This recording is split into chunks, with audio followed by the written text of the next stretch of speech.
as a former co-chair of the Caucus of India and Indian Americans, this month I was shocked and saddened to see the embrace by Prime Minister Narendra Modi, who I so respect and admire, embrace war criminal Putin in Moscow on the very day that Putin intentionally launched missiles at the largest children's hospital in Kyiv, Ukraine.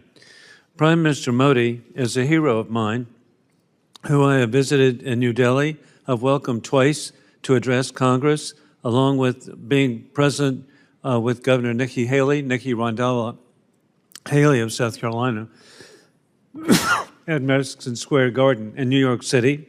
I was with President Donald Trump at the Howdy Modi welcome for Prime Minister Modi. 40,000 people there in Houston, Texas, and it turned out something I know. It was the largest assemblage of millionaires in the history of the world because the Indian American community has been so successful.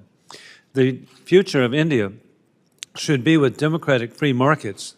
As we have seen, Indian Americans have achieved the highest level of income of any immigrant group in the United States. In fact, Indian Americans make twice the income of the average American, and indeed it's due to association with democracy, not dictatorship. And the dictatorship, what war criminal Putin is trying to restore, the failed Soviet Union, and he wants to oppress first the people of Russia, and it's to the benefit not of the people of Russia, but to the oligarchs, just as the communist regime was to benefit the ranking members of the Communist Party. With that in mind, India should be a beacon for democracy and not dependent on a dictatorship. What can be done, Mr. Secretary, to promote India not being dependent on inferior Russian weapons and cheap commodities? And we know that the gas that's being purchased, the funding of that is going to kill Ukrainians. Mr. Chairman, I could not agree with you more about our disappointment about the symbolism and the timing of Prime Minister Modi's trip to Moscow. We are having those tough conversations with our Indian friends, I assure you. Maybe if I could just take a moment to put into context that visit. Prime Minister Modi, 2 weeks before he went to Moscow, also saw President Zelensky on the margins of the G7 summit in Italy. Then we were looking very carefully at what Modi did when he was in Moscow. We did not see any new major defense deals. We saw no major discussion of technology cooperation.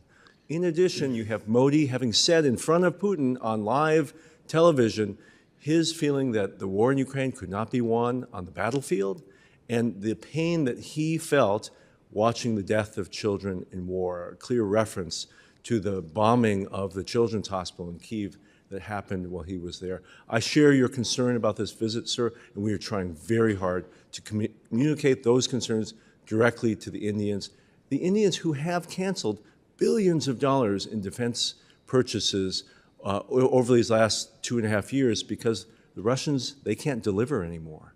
And so we're working very hard on that, sir. Well, Secretary Lu, please, my heart's been with the people of India. My dad served in India during World War II with the Flying Tigers. And so it's just been so exciting to see that country come to life after decades of socialist government with no achievement, and now the largest middle class in the history of the world.